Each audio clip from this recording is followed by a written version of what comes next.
నమస్కారం, క్యూకే వార్తలకు స్వాగతం. ముందుగా వార్తల్లోని ముఖ్యాంశాలు. ఏపీ కేబినెట్ కీలక నిర్ణయాలకు ఆమోదం. అమరావతిలో సంస్థలకు భూముల కేటాయింపుకు గ్రీన్ సిగ్నల్. హెడ్ కానిస్టేబుల్ పోస్టుల అప్గ్రేడ్ కు కేబినెట్ ఆమోదం. పోలవరం పనులకు అదనపు నిధులు కేటాయింపు.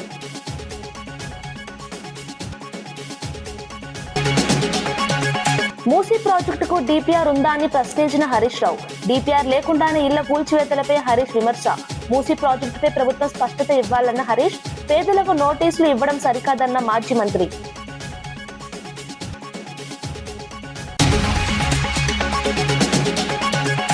శనగ కొనుగోలులో భారీ కుంభకోణం జరిగిందన్న ఆరోపణ.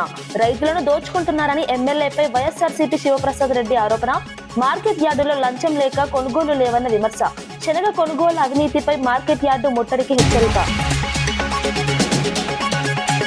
హోంశాఖ అధికారులతో సమీక్ష నిర్వహించిన డిప్యూటీ సీఎం భర్తీ. భద్రతా వ్యవస్థపై ఉన్నతాధికారులతో చర్చించిన భర్తీ.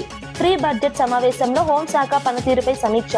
రాష్ట్ర భద్రతా వ్యవస్థ బలోపేతంపై భర్తీ దృష్టి. నిరుద్యోగ సమస్యపై కాంగ్రెస్ ప్రభుత్వంపై విమర్శలు. ఉద్యోగాల పేరుతో యువతను మోసం చేస్తున్నారన్న రాకేష్. నిరుద్యోగుల సమస్యలను పట్టించుకోవడం లేదన్న బీఆర్ఎస్ నేత. యువత భవిష్యత్తుతో రాజకీయాలు చేయొద్దన్న హెచ్చరిక. డాక్టర్ బిఆర్ అంబేద్కర్ రాష్ట్ర సచివాలయంలో ఫ్రీ బడ్జెట్ సమావేశాల భాగంగా హోంశాఖపై సమీక్షా సమావేశం నిర్వహించారు డిప్యూటీ సీఎం భర్తీ విక్రమార్క మల్లు. రాష్ట్ర భద్రతా వ్యవస్థ, పోలీస్ శాఖ పనితీరుపై ఉన్నతాధికారులతో చర్చించారు. ఈ సమావేశంలో హోంశాఖ కార్యదర్శి సివి ఆనంద్, ఏడీజీ శిఖా గోయల్, జైళ్ల శాఖ డీజీ సౌమ్య మిశ్రా పాల్గొన్నారు. Hyderabad CP Sajjanar, Cyberabad CP Ramesh, Malkajgiri CP Avinash Mahanti, future city CP Sudheer Babu, intelligence chief Vijay Kumar, narcotic chief Sandeep Shandilya కూడా హాజరయ్యారు. భద్రతా వ్యవస్థను మరింత బలోపేతం చేయడంపై చర్చించారు.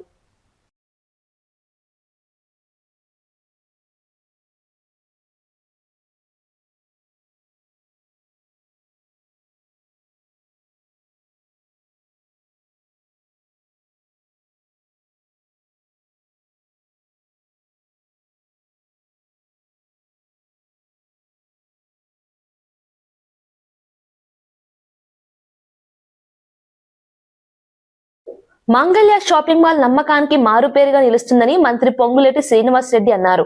వ్యాపార రంగంలో సుదీర్ఘ అనుభవంతో ఈ సంస్థ అనేక రాష్ట్రాల్లో విస్తరిస్తోందని పేర్కొన్నారు. మార్కెట్లో అందుబాటులో ఉన్న ఉత్తమ నాణ్యత గల వస్తువులను అందిస్తున్నందున మంగళ్య షాపింగ్ మాల్ రోజు రోజుకు అభివృద్ధి చెందుతున్నారు. వినియోగదారుల నమ్మకాన్ని నిలబెట్టుకుంటూ వ్యాపారాన్ని విస్తరించుకుంటోందని చెప్పారు. నాణ్యతకు ప్రాధాన్యత ఇవ్వడం వల్ల ఈ సంస్థకు మంచి గుర్తింపు వచ్చిందని మంత్రి పొంగులేటి అభిప్రాయం వ్యక్తం చేశారు.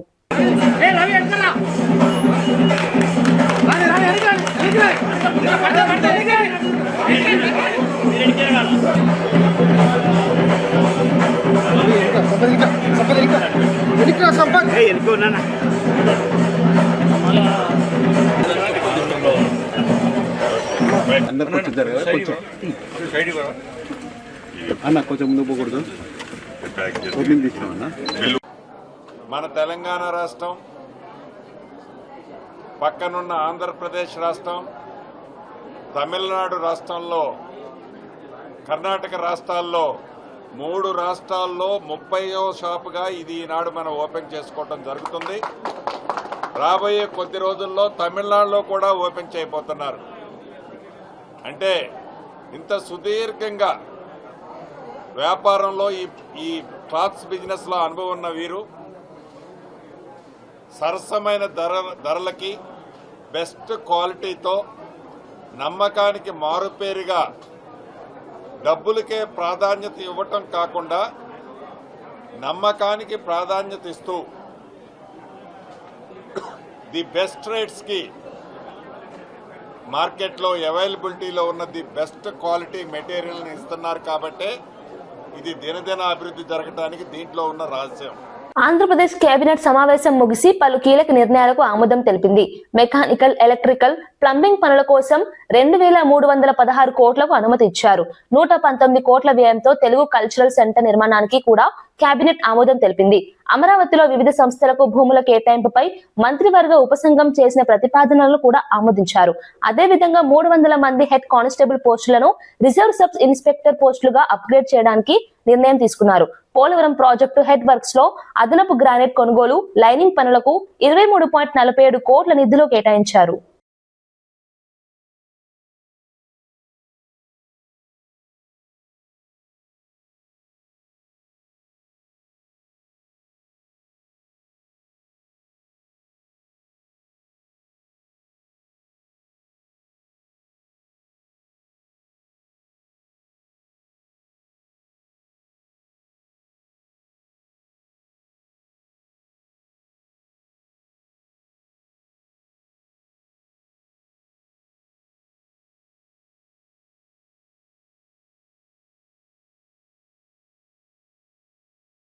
నిరుద్యోగ సమస్య కాంగ్రెస్ ప్రభుత్వ ప్రాధాన్యతలో లేదని బీఆర్ఎస్ నేత రాకేష్ రెడ్డి విమర్శించారు. ఉద్యోగాలు ఇస్తున్నామని చెప్పి కేవలం తమ మీడియాకు లీకులు ఇస్తూ నిరుద్యోగులను మోసం చేస్తున్నారని ఆరోపించారు. యువతకు ఉపాధి అవకాశాలు కల్పించడంలో ప్రభుత్వం విఫలమైందన్నారు. నిరుద్యోగుల సమస్యలను పరిష్కరించాల్సిన బాధ్యత ప్రభుత్వానిదేనని చెప్పారు. ఉద్యోగాల పేరుతో నాటకాలు ఆడటం సరికాదని విమర్శించారు. యువత భవిష్యత్తుతో రాజకీయాలు చేయవద్దని ప్రభుత్వాన్ని రాకేష్ రెడ్డి హెచ్చరించారు. త్వరలో 17,000 కానిస్టేబుల్ పోస్టుల భర్తీ, పోలీస్ శాఖలో 14,000 ఉద్యోగాలు త్వరలో భర్తీ. కొత్త సంవత్సరంలో పోలీసు కొలువులు 14,000 కానిస్టేబుల్ పోలీసుల భర్తీకి రంగం సిద్ధం. 14,000 పోలీస్ కానిస్టేబుల్ ఖాళీలు భర్తీ చేసేందుకు పోలీస్ శాఖ కసరత్తు. గ్రూప్స్, ఉపాధ్యాయ, పోలీసు, విద్యుత్, గురుకుల, వైద్య నియామకాల ప్రక్రియ. మొదలు కానున్న కొలువుల జాతర. వచ్చే నెల 40,000 ఉద్యోగాలకు నోటిఫికేషన్. తెలంగాణ యువతకు 12,000 కొత్త ఉద్యోగాలు. టీజీపీఎస్సీ, పోలీస్ శాఖ, కాంగ్రెస్ పార్టీ అభ్యర్థం ముద్ర ఉన్నటువంటి పోస్టర్. 12,452 పోలీసు ఉద్యోగాల భర్తీకి కసరత్తు. ఇక ఉద్యోగ ప్రకటనలకు కసరత్తు. పోలీస్ శాఖలో 12,000 ఉద్యోగ పోస్టులు ఖాళీలు భర్తీ. ఇట్లా ఇది చెప్పుకుంటా పోతే ఈ ప్రెస్ మీట్ మొత్తం ఇవే చూపించాల్సి వస్తుంది, అన్ని ఉన్నాయి. అంతెందుకు, ఇప్పుడు జస్ట్ నేను ఈ ప్రెస్ మీట్కు వచ్చే ముందు వేటు న్యూస్లో నోటిఫికేషన్ వచ్చింది. ఏమని? 17,992 పోస్టుల పోలీసు ఉద్యోగాలకు త్వరలో నోటిఫికేషన్. జస్ట్ ఇప్పుడు ఒక హాఫ్ అన్ అవర్ కూడా కాలే. అసలు ఇన్ని నాటకాలు ఎందుకు? నువ్వు రియలిస్టిక్గా మీరు ఏం చేస్తారో చెప్పొచ్చు కదా. వాళ్ళు లీకులు ఇస్తారు, వీళ్ళు రాస్తారు. పాపం నిరుద్యోగ యువత వాళ్ళ తల్లిదండ్రులు కూలీ నాలీ చేసి డబ్బులు పంపిస్తే ఉన్న ఊరిని వదిలి ఇక్కడికి వచ్చి గాలి వెలుతురు లేనటువంటి ఇరుకైనటువంటి గదుల్లో ఉంటూ ఒక పూట తిండి తింటూ ఒక పూట పస్తులుంటూ స్విగ్గీ ర్యాపిడోలు నడుపుకుంటూ కాలం వెళ్ళదీస్తూ ఇంటికి పోలేక తల్లిదండ్రులను ఫేస్ చేయలేక ఇక్కడ ఉండలేక నానా ఇబ్బందులు పడుతున్నారు. వాళ్ళ వయస్సు పెరిగిపోతున్నది, జేబులు ఖాళీ అవుతున్నాయి, అప్పులు పెరిగిపోతున్నాయి, బట్టతలలు వస్తున్నాయి, పొట్టలు పెరిగిపోతున్నాయి, పెళ్ళిళ్ళు కావడం లేదు, ఆత్మహత్యలు చేసుకుంటున్నారు. ఈరోజు కూడా ఒక నిరుద్యోగ యువకుడు ఆత్మహత్య చేసుకున్నాడు. పరిస్థితి ఇంత దారుణంగా ఉంటే వాళ్ళు లీకులు ఇస్తారు, వీళ్ళు రాస్తారు, లేనిపోని ఆశలు కల్పిస్తారు. ఒక తీవ్రమైనటువంటి మనోవేదనకు ఈ నిరుద్యోగులను గురి చేస్తున్నారు. ఇది ఎంతవరకు సబబు అని చెప్పి ఈ సందర్భంగా మేము ప్రశ్నిస్తా ఉన్నాం. ప్రొద్దుటూరు ఎమ్మెల్యే వరదరాజుల రెడ్డిపై వైఎస్ఆర్సీపీ నేత రాచమల్లు శివప్రసాద్ రెడ్డి తీవ్ర ఆరోపణలు చేశారు. తండ్రి కొడుకులు కలిసి శనగ రైతులను దోచుకుంటున్నారని విమర్శించారు. మార్కెట్ యార్డులో కింటాకు 200 రూపాయలు లంచం ఇస్తేనే కొనుగోలు జరుగుతున్నాయని ఆరోపించారు. 100 కిలోల శనగల బస్తాపై రైతులకు 560 రూపాయల వరకు నష్టం వస్తుందన్నారు. ఇప్పటి వరకు శనగల కొనుగోలులో 13 కోట్లకు పైగా కుంభకోణం జరిగిందని తెలిపారు. ఈ అవినీతిని అరికట్టకపోతే మార్కెట్ యార్డును ముట్టడిస్తామని హెచ్చరించారు. స్వయాన తెలుగుదేశం పార్టీకి సంబంధించిన మాజీ ఇన్ఛార్జి కూడా దీని మీద ఆధారాలు సహా మాట్లాడినారు. వాళ్ళ పార్టీకి సంబంధించిన వాళ్ళే చాలా పత్రికలు కూడా రాస్తున్నాయి. రాజుపాలెం మండలం, ప్రొద్దుటూరు మండలానికి సంబంధించిన చాలా మంది రైతులు కూడా బాహాటంగా ఈ అవినీతి భాగోతాన్ని, వారికి జరుగుతున్న అన్యాయాన్ని పదే పదే వారి గ్రామాల్లో చర్చించుకుంటున్నారు, చెప్తున్నారు. మా పార్టీకి సంబంధించిన 2 మండలాలకు సంబంధించిన నాయకులు రైతులే కదా. మా పార్టీకి సంబంధించిన నాయకులు కూడా రైతులే. బలరాం రెడ్డి ఉన్నాడు, రైతే. పగిడాల గ్రామానికి సంబంధించిన కురపాడు కొండారెడ్డి, చౌటపల్లె మార్తల ఓబులరెడ్డి, ఇక్కడ కూర్చున్న వాళ్ళంతా రైతులే ఉన్నారు. ఆయన రైతే. ఆయన టంగుటూరు వెంకట సుబ్బారెడ్డి, వీళ్ళంతా రైతులు. ముందు రైతులు, తర్వాత మా పార్టీకి సంబంధించిన నాయకులు. వారు చేసేది వ్యవసాయం. వారు పండించేది ఈ సీజన్లో రాజుపాలెం మండలంలో శనగ పండిస్తారు. ఒక్క రాజుపాలెం మండలంలోనే 14,000 నుంచి 15,000 ఎకరాలు శనగను సాగు చేసినారు. ప్రొద్దుటూరు మండలానికి 5,000 ఎకరాలు సాగు చేసినారు. అంటే దాదాపుగా ఈ నియోజకవర్గంలో 20,000 ఎకరాలు శనగను పండించినారు. వీళ్ళందరూ మాకు పదే చెప్తా ఉన్నారు. నాకు మనం స్పందించాల్సిన అవసరం ఉంది, గట్టిగా దీని మీద పోరాటం చేయాల్సిన బాధ్యత ఉందన్న. రైతులకు అన్యాయం జరుగుతూ ఉంది. తెలుగుదేశం పార్టీ నాయకులు దోపిడీ ఎక్కువైపోయింది. ఈ దోపిడీకి అంత కారణం వరదరాజరెడ్డి గారి కుమారుడు కొండారెడ్డి. వరదరాజరెడ్డి గారి మాటలు ఎట్లుంటాయంటే నీతి మాటలు, నీటి మూటలు. ఆయన మాటలు చూస్తామా, నీతికి సంబంధించిన మాటలు. అవి నీటి మూటలే, మునిగిపోతున్నాయి. కారణం పుత్రోత్సాహం, పుత్రుని పట్ల అమితమైన ప్రేమ చేత పుత్రుడు చేస్తా ఉండే అవినీతి, లంచగొండి, ఇవన్నీ కూడా కళ్ళు మూసుకొని ధృతరాష్ట్రుని మాదిరి ప్రవర్తిస్తూ ఉన్నాడు. ఈ 10 కోట్ల రూపాయల స్కామ్ జరుగుతూ ఉండేది కూడా కొండారెడ్డి గారి కనుసన్నల్లోనే కొండారెడ్డి గారికి లెక్క చేస్తూ ఉంది. ఏ విధంగా జరుగుతుంది, ఎట్లా జరుగుతుంది అనే విషయాన్ని కూడా స్పష్టంగా చెప్తాను నేను రైతులకు. అధికారులకు హెచ్చరిక చేస్తూ ఉన్నా, జిల్లాకు సంబంధించిన అధికారులకు కూడా హెచ్చరిక చేస్తూ ఉన్నా. నేటి నుంచి మీరు జాగ్రత్త వహించకపోతే, మార్కెట్ యార్డ్లో రైతులకు జరుగుతున్న అన్యాయాన్ని అరికట్టకపోతే మార్కెట్ యార్డ్లోకి రేపటి నుంచి మేము రావాల్సి వస్తుంది. వైఎస్ఆర్ కాంగ్రెస్ పార్టీ పెద్దగా అక్కడికి వస్తుంది, ఉద్యమిస్తుంది. మళ్ళీ మీరు పోలీసులు పంపించి మమ్మల్ని అక్కడి నుంచి బయటికి పంపించే ప్రయత్నం చేస్తే ఇక్కడ బెదిరే వాళ్ళు, అదిరే వాళ్ళు ఎవరూ లేరు. మేము బాగా చెప్తున్నాం. ప్రజలకు అన్యాయం జరిగితేనే గట్టిగా స్పందిస్తుంది వైఎస్ఆర్ కాంగ్రెస్ పార్టీ ప్రొద్దుటూరు నియోజకవర్గం రాష్ట్ర వ్యాప్తంగా. ఇక్కడ మొదలు పెట్టుకుంటే ఎక్కడైనా సరే మా వాళ్ళు. మరీ రైతులకు అన్యాయం జరిగితే ఎందాక కాదు, ఆ పదం సరిపోదు. రైతుల కోసం మేము చేసే పోరాటం అయితే శాశ్వతంగా మమ్మల్ని సంవత్సరాల తరబడి జైల్లో పెట్టినా కూడా రైతుల కోసం అయితే నిలబడతాం. పోలీసు వాళ్ళు వచ్చి మీరు ఉండకూడదు, బయటికి పోవాలంటే పోం. అవినీతి జరిగిన చోట ప్రశ్నించడానికి వస్తుంది వైఎస్ఆర్ కాంగ్రెస్ పార్టీ. చేతనైతే అవినీతి. మూసీ ప్రాజెక్టుపై ప్రభుత్వం స్పష్టత ఇవ్వాలని మాజీ మంత్రి హరీష్ రావు డిమాండ్ చేశారు. ప్రాజెక్టుకు డిపిఆర్ ఉంటే ప్రజల ముందు పెట్టాలని అన్నారు. డిపిఆర్ లేకుంటే పేద మధ్యతరగతి ప్రజల ఇళ్లను ఎందుకు కూల్చుతున్నారని ప్రశ్నించారు. బాపుఘాట్ నుంచి హిమాయత్ సాగర్ వరకు డిపిఆర్ సిద్ధం కావడానికి 18 నెలలు పడుతుందని అసెంబ్లీలో సీఎం చెప్పారని గుర్తు చేశారు. డిపిఆర్ లేకుండానే పేదలకు నోటీసులు ఇవ్వడం సరైంది కాదన్నారు. 10,000 ఇళ్ల కూల్చివేతకు గెజెట్ నోటిఫికేషన్ ఎలా ఇచ్చారని ప్రభుత్వాన్ని ప్రశ్నించారు. ఏది సరిగా ఉండదు, నీది అన్ని అబద్దాలు. గోబల్స్. రేవంత్ రెడ్డి కాదు, గోబల్స్ రెడ్డి నువ్వు.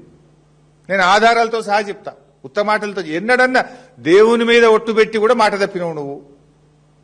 మొన్న మిర్యాలగూడలో మున్సిపల్ ఎన్నికల్లో పోగానే మున్సిపల్ ఎన్నికల తెల్లారే రైతు బంధు పైసలు వేస్తా అని కూడా మాట తప్పినవు. నువ్వు మనిషిగా ఒక మాట మీద ఉండేటువంటి ఇది నీకు జీవితంలో లేదు, రాదు. నీకేదో వెనకటి శాపం ఉన్నట్టుంది. నిజాలు మాట్లాడడు రేవంత్ రెడ్డి అనే ఒక శాపం మీద ఉన్నట్టుంది. అబద్దాలు తప్ప నువ్వు ఎన్నడూ జీవితంలో నిజాలు మాట్లాడవు నువ్వు. ఖమ్మం జిల్లా తిరుమలాయపాలెం మండలంలో పలు అభివృద్ధి పనులకు మంత్రి పొంగులేటి శ్రీనివాసరెడ్డి శంకుస్థాపన చేశారు. ఈ సందర్భంగా రాకాసి తండాలో వరదల కారణంగా ఇల్లు కోల్పోయిన కుటుంబాలకు ఇంటి స్థలాల పట్టాలను పంపిణీ చేశారు. అనంతరం దమ్మాయిగూడెంలో నిర్వహించిన ప్రజాపాలన ప్రగతి ప్రణాళిక కార్యక్రమంలో పాల్గొన్నారు. స్థానిక ప్రజలతో మాట్లాడి అభివృద్ధి కార్యక్రమాల పురోగతిని సమీక్షించారు. గ్రామాల్లో మౌలిక సదుపాయాలను మెరుగుపరచడం ప్రభుత్వ లక్ష్యమని మంత్రి తెలిపారు. ప్రజల సమస్యలను ప్రత్యక్షంగా తెలుసుకుని పరిష్కరించే దిశగా చర్యలు తీసుకుంటామని. 1,92,00,000 రూపాయలు మీ దీవెనలతో వచ్చిన ఈ ప్రభుత్వంలో చేసుకున్నాం. ఒక్క బీరోలే కాదు, ఒక్క పాలేరు నియోజకవర్గమే కాదు, తెలంగాణ రాష్ట్రంలో ప్రతి ప్రాంతాన్ని అభివృద్ధి చేసే దాంట్లో ఎక్కడా తగ్గకుండా ఏ కార్యక్రమాన్ని తగ్గకుండా నిరుద్యోగ యువతకి కూడా రాష్ట్రం ఏర్పడిన తర్వాత ఎప్పుడూ చేయని విధంగా సుమారు 72,000 ఉద్యోగాలు మన ప్రభుత్వం వచ్చిన తర్వాత ఇచ్చుకోవడం జరిగింది. ఈ ప్రభుత్వం తప్పకుండా భవిష్యత్తులో పేదవాడికి మరింత అండదండలుగా ఉంటుంది. సామాజిక న్యాయం కాంగ్రెస్ పార్టీతోనే సాధ్యమని టీపీసీసీ అధ్యక్షుడు మహేష్ కుమార్ గౌడ్ అన్నారు. పార్టీ పదవుల్లో, ప్రభుత్వ పదవుల్లో అన్ని వర్గాలకు సమాన అవకాశాలు కల్పిస్తున్నామని తెలిపారు. ఎస్సీ విభాగాన్ని పీసీసీలో బలోపేతం చేయాలనే ఉద్దేశంతో ఎమ్మెల్యే కవ్వంపల్లి సత్యనారాయణకు కీలక బాధ్యతలు అప్పగించినట్లు చెప్పారు. రాజకీయ అనుభవం ఉన్న నాయకులను ముందుకు తీసుకువస్తూ పార్టీని బలోపేతం చేస్తున్నామని పేర్కొన్నారు. సమాజంలోని ప్రతి వర్గానికి న్యాయం జరిగేలా కాంగ్రెస్ పార్టీ కట్టుబడి ఉందని మహేష్ కుమార్ గౌడ్ స్పష్టం చేశారు. ఈ బాధ్యతను వారికి ఇవ్వడం జరిగింది. మిత్రులరా, కాంగ్రెస్ పార్టీ పునాదుల్లోనే దళిత వాదం ఉంది. దళిత వాదంతోనే కాంగ్రెస్ పార్టీ ఆవిర్భావమైందన్నమాట ఈ సందర్భంగా నేను గట్టిగా చెప్పదలుచుకున్నాను. కారణం ఎస్సీ, ఎస్టీ, బీసీ, మైనార్టీలకి పుట్టుక నుండి అండగా ఉంటున్నట్టు పార్టీ ఏదో ఉందంటే ఇది ఈ దేశంలో కాంగ్రెస్ పార్టీ. ఇలా ఒక దళిత నాయకుడు దేశ అధ్యక్షుడిగా, మనందరికి అధ్యక్షుడిగా ఉన్నటువంటి పార్టీ దేశంలో ఏదైనా ఉంది అంటే ఇది కాంగ్రెస్ పార్టీ. మల్లికార్జున ఖర్గే గారు మనందరికీ నాయకత్వం వహిస్తున్న సందర్భం మనం మర్చిపోకూడదు. కాంగ్రెస్ పార్టీలో ఎలా సముచిత స్థానాలు దొరుకుతాయో ఒకసారి మీకు ఉదాహరణకు చెప్తాను. రెడ్డి బిడ్డ అయినట్టు రేవంత్ రెడ్డి ముఖ్యమంత్రి అవుతే బీసీ అయినట్టు నాకు పీసీసీ అధ్యక్షుడు ఇచ్చారు. దళితులైన బట్టి గారికి డిప్యూటీ ముఖ్యమంత్రి ఇచ్చారు. మరో దళితుడికి స్పీకర్ పదవే కాకుండా 17% ఉన్నటువంటి ఎస్సీలకి 4 మంత్రి పదవులు ఇచ్చి సత్కరించినటువంటి సత్తా కాంగ్రెస్ పార్టీదనే మాట ఈ సందర్భంగా నేను మనవి చేస్తా ఉన్నాను. జిల్లా కాంగ్రెస్ కమిటీ అధ్యక్షుడు నియామకం చేస్తే మిత్రులారా 36లో 29 ఎస్సీ, ఎస్టీ, బీసీ, మైనారిటీకి ఇచ్చిన ఘనత కాంగ్రెస్ పార్టీది. దాంట్లో 4 ఎస్సీలకు డీసీసీ అధ్యక్షుడిగా చేసిన ఘనత కూడా కాంగ్రెస్ పార్టీది. పిసిసి ఉపాధ్యక్షులు 5, ప్రధాన కార్యదర్శులు 9 మందికి ఇచ్చి దళిత పక్షపాతి కాంగ్రెస్ పార్టీ అనే మాట ప్రజలకు తెలియజేసిన సందర్భం. కాంగ్రెస్ పార్టీలోని సాధ్యం. ఇంత పెద్ద పదవి వచ్చినా భవిష్యత్తులో అది కాంగ్రెస్ పార్టీలో సాధ్యం, కానీ ఏ ఇతర పార్టీలో సాధ్యం కాదు మిత్రమా. ఇలా సోనియా గాంధీ గారు, రాహుల్ గాంధీ గారు, ఖర్గే గారు కన్న కలల్ని సాకారం చేస్తూ ఈ రాష్ట్ర ముఖ్యమంత్రి రేవంత్ రెడ్డి గారు 90 ఏళ్ల తర్వాత రాష్ట్రంలో హెల్త్ టూరిజాన్ని అభివృద్ధి చేసే దిశగా ప్రత్యేక కార్యక్రమాలు చేపడుతున్నామని మంత్రి దామోదర రాజనరసింహ తెలిపారు. హెల్త్ టూరిజం మీద ప్రతి సంవత్సరం ప్రత్యేక ఈవెంట్ నిర్వహించాలని ప్రభుత్వం నిర్ణయించిందన్నారు. ఇందుకోసం ప్రత్యేక ట్రైనింగ్ ఇన్స్టిట్యూట్ ఏర్పాటు చేసి దానికి రీసెర్చ్ వింగ్ ను జత చేయనున్నట్లు చెప్పారు. ప్రతి 3 నెలలకు ఒకసారి వర్క్ షాప్లు నిర్వహించి వైద్య రంగంలో నైపుణ్యాన్ని పెంపొందించనున్నట్లు తెలిపారు. నర్సింగ్ అధికారులకు జపాన్, జర్మనీ భాషలపై శిక్షణ కూడా ప్రారంభించామని వెల్లడించారు. పేదలకు అత్యున్నత వైద్య సేవలు అందుబాటులో ఉండాలన్నదే ప్రభుత్వ లక్ష్యమని మంత్రి తెలిపారు. Japanese language and German language. The reason is there is a lot of scope for the nursing officers in these countries. The passion of the government, the commitment of the government, the commitment of my leader is the common man with regard to health services. He should not suffer due to out-of-pocket expenditure. With regard to the education, the quality education, the skill education, the secure education, the comfort education is a need of the hour which my Chief Minister has. I just wanted to share the vision of the government. I once again congratulate Anil and the team for coming up with such a huge, so much of infra and the modern technology, equipment with modern technology. Speaker నిర్ణయంపై కేటీఆర్ చేసిన వ్యాఖ్యలను TPCC అధికార ప్రతినిధి doctor Charan Kaushik Yadav తీవ్రంగా ఖండించారు. దళిత speaker ను అవమానించేలా మాట్లాడటం సరికాదని అన్నారు. గతంలో 2014 నుంచి 2023 వరకు బీఆర్ఎస్ పార్టీ ఇతర పార్టీల నుంచి ఎమ్మెల్యేలు, ఎంపీలు, ఎమ్మెల్సీలను చేర్చుకుని ఫిరాయింపులకు పాల్పడిందని గుర్తు చేశారు. దేశవ్యాప్తంగా బీజేపీ కూడా ఫిరాయింపుల ద్వారా ప్రభుత్వాలు ఏర్పాటు చేసిన ఉదాహరణలు ఉన్నాయని చెప్పారు. పార్టీ ఫిరాయింపుల అంశంపై బీఆర్ఎస్, బీజేపీ మాట్లాడే నైతిక హక్కు లేదని వ్యాఖ్యానించారు. దాడి అని చెప్పేసి ఒక దళిత స్పీకర్ ను పట్టుకొని కేటీఆర్ గారు నోటికి ఏదొస్తే అది మాట్లాడే ప్రయత్నం వారు చేస్తూ ఉన్నారు. వారి వ్యాఖ్యలను తీవ్రంగా ఖండిస్తూ బీఆర్ఎస్ పార్టీ 2014 నుంచి 2023 వరకు 58 మంది ఇతర పార్టీల నుంచి చేర్చుకున్నారు.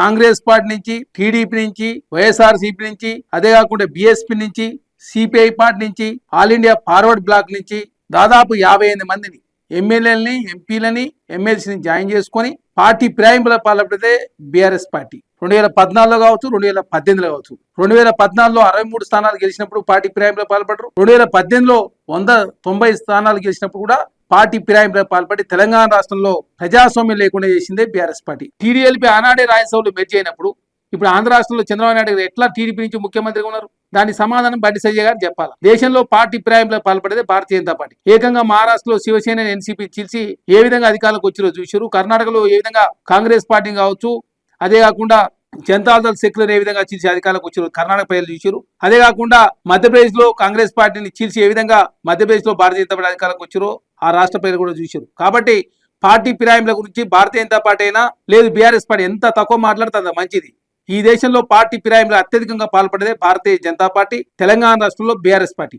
ఈ రెండు పార్టీలకు మాట్లాడే నైతిక అర్హత లేదు. బండి సంజయ్ గారైనా కేటీఆర్ గారైనా తెలంగాణ రాష్ట్ర ప్రజలను తప్పుదారి పట్టించే ప్రయత్నం, అదేగాక ఒక దళిత స్పీకర్ను అవమానించే ప్రయత్నం జరుగుతూ ఉంది. దేశంలో భారతీయ జనతా పార్టీ ఏ విధంగా ఈడీ, ఇన్కమ్ ట్యాక్స్, సిబిఐ ఏ విధంగా వాడుకుంటుందో దేశ ప్రజలు చూసారు. లాస్ట్ ఎలక్షన్ కమిషన్ కూడా వాడుకునే ప్రయత్నం, అదే కాకుండా పార్లమెంట్ లో స్పీకర్ ఓం బిర్లాను కూడా వాడుకొని ప్రతిపక్షాల గొంతు నొక్కే ప్రయత్నం కూడా భారతీయ జనతా పార్టీ చేస్తా ఉంది. ప్రజాస్వామ్యం గురించి భారతీయ జనతా పార్టీ మాట్లాడితే దేశ ప్రజలు నవ్వుకుంటారు మిస్టర్ బండి సంజయ్ గారు. అదే కాకుండా కేటీఆర్ గారు దళిత స్పీకర్ అవమానించడాన్ని. అన్నదాత సుఖీభవ పథకం కింద ఆంధ్రప్రదేశ్ ప్రభుత్వం రైతులకు ఆర్థిక సహాయం అందిస్తోంది. కూటమి ప్రభుత్వం రైతులకు సంవత్సరానికి 20,000 రూపాయల సహాయం అందిస్తున్నట్లు మంత్రి మర్రెడ్డి శ్రీనివాస్ రెడ్డి తెలిపారు. మూడో విడతలో భాగంగా ముఖ్యమంత్రి చంద్రబాబు నాయుడు 46,85,838 మందికి రైతుల బ్యాంకు ఖాతాల్లో 8,935 కోట్ల రూపాయలను జమ చేస్తున్నారు. ప్రతి రైతుకు 6,000 రూపాయలు జమ అవుతున్నట్లు తెలిపారు. విత్తనం నుంచి మార్కెట్ వరకు వ్యవసాయాన్ని బలోపేతం చేస్తున్నామని ప్రభుత్వం పేర్కొంది. పంట కొనుగోలు చేసిన 24 నుంచి 48 గంటల్లో రైతులకు చెల్లింపులు జరిగేలా చర్యలు తీసుకుంటున్నట్లు అధికారులు వెల్లడించారు. మీ ప్రభుత్వ హయాంలో సంవత్సరానికి 1,200 మంది రైతాంగం ఆత్మహత్యలు చేసుకుని భారతదేశ చరిత్రలో 13 జిల్లాల చిన్న రాష్ట్రం రైతుల ఆత్మహత్యల్లో 3వ స్థానంలో, కౌలు రైతుల ఆత్మహత్యల్లో 2వ స్థానంలో నిలిచింది అంటే వ్యవసాయం పట్ల మీ ప్రభుత్వం యొక్క బాధ్యత లేనితనం చాలా స్పష్టంగా కనపడింది. ఈ రోజు కూటమి ప్రభుత్వం అన్నదాత సుఖీభావకి 20,000 రూపాయలు అందించేటువంటి దాంట్లో 46,80,000 మందికి మేము స్పష్టంగా చెప్తున్నాం. మీ ప్రభుత్వ హయాంలో చెప్పినట్టు కాకి లెక్కలు చెప్పడం లేదు. 5 సంవత్సరాలు బారుకి కూడా 13,500 రూపాయల చొప్పున 67,500 రూపాయలు తమ ఖాతాల్లో జమ పడిన రైతు ఒక్కడైనా మీ ప్రభుత్వ హయాంలో ఉన్నాడా? రైతాంగాన్ని మభ్యపెట్టినటువంటి ఘనత మీది. చేతైతే అవకాశం ఉంటే విలువైన సలహాలు ఇవ్వండి. ఖచ్చితంగా తీసుకొని రైతాంగానికి అది మేలు జరిగేదైతే ఖచ్చితంగా ఇంప్లిమెంట్ చేయడానికి ఈ ప్రభుత్వం సిద్ధంగా ఉందని చెప్పేసి తెలియజేస్తూ లేనిపోయిన అబండాలు, అసత్యాలు, అర్ధసత్యాలని మానుకోమని చెప్పి విజ్ఞప్తి చేస్తూ ఉన్నారు. తిరుమల శ్రీవారిని కేంద్ర సహాయ మంత్రి ఎల్ మురుగన్ దర్శించుకున్నారు. ఆయనతో పాటు తమిళనాడు బీజేపీ అధ్యక్షుడు నైనార్ నాగేంద్రన్ కూడా స్వామివారిని దర్శించుకున్నాడు. ఆలయంలో ప్రత్యేక పూజలు నిర్వహించి దేశాభివృద్ధి, ప్రజల ఆరోగ్యం కోసం స్వామివారిని ప్రార్థించారు. ప్రపంచం యుద్ధ వాతావరణంలో ఉన్నప్పటికీ ప్రధాని మోదీ నాయకత్వంలో భారత్ సురక్షితంగా ఉందని మురుగన్ తెలిపారు. భారతదేశం మరింత శక్తివంతమైన దేశంగా ఎదగాలని కోరుకున్నట్లు నైనార్ నాగేంద్రన్ వెల్లడించారు. అనంతరం ఆలయ అధికారులు వారికి తీర్థ ప్రసాదాలు అందజేశారు. சட்டப்படி நடவடிக்கை எடுக்கப்படும் என திருமலை திருப்பதி தேவஸ்தானம் எச்சரிக்கிறது.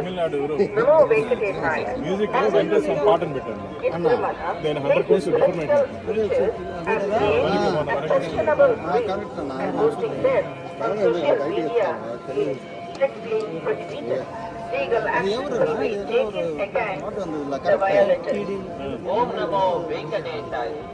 ओम नमो वेंकटेशाय।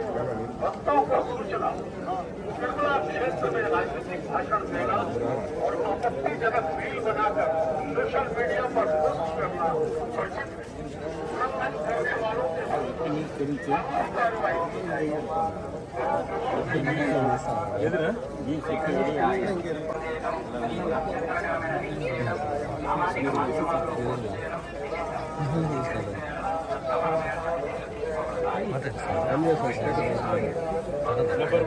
ఢిల్లీ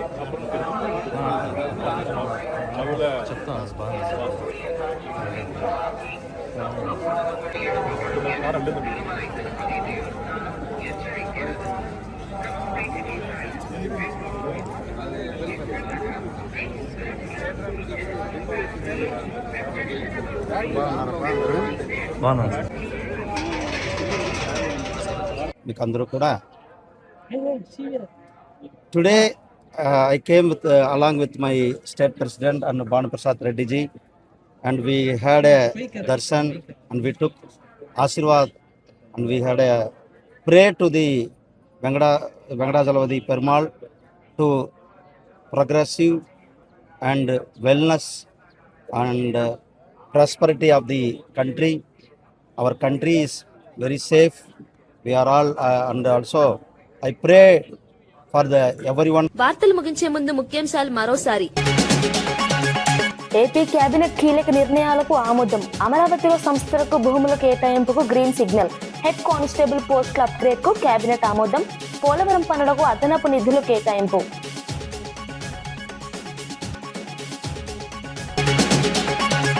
మూసీ ప్రాజెక్టుకు డిపిఆర్ ఉందా అని ప్రశ్నించిన హరీష్ రావు. డిపిఆర్ లేకుండానే ఇళ్ల కూల్చివేతలపై హరీష్ విమర్శ. మూసీ ప్రాజెక్టుపై ప్రభుత్వం స్పష్టత ఇవ్వాలన్న హరీష్. పేదలకు నోటీసులు ఇవ్వడం సరికాదన్న మాజీ మంత్రి.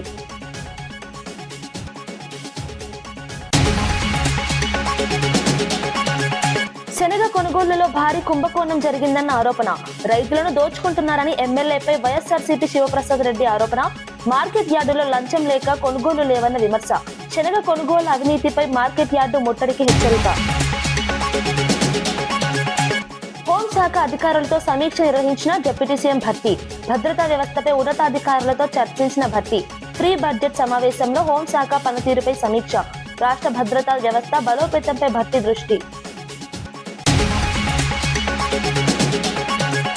నిరుద్యోగ సమస్యపై కాంగ్రెస్ ప్రభుత్వంపై విమర్శలు. ఉద్యోగాల పేరుతో యువతను మోసం చేస్తున్నారన్న రాకేష్. నిరుద్యోగుల సమస్యలను పట్టించుకోవడం లేదన్న బీఆర్ఎస్ నేత. యువత భవిష్యత్తుతో రాజకీయాలు చేయొద్దన్న హెచ్చరిక. ఇవి ఈనాటి వార్తా విశేషాలు. మరో బులెటిన్లో మళ్ళీ కలుద్దాం. నమస్కారం.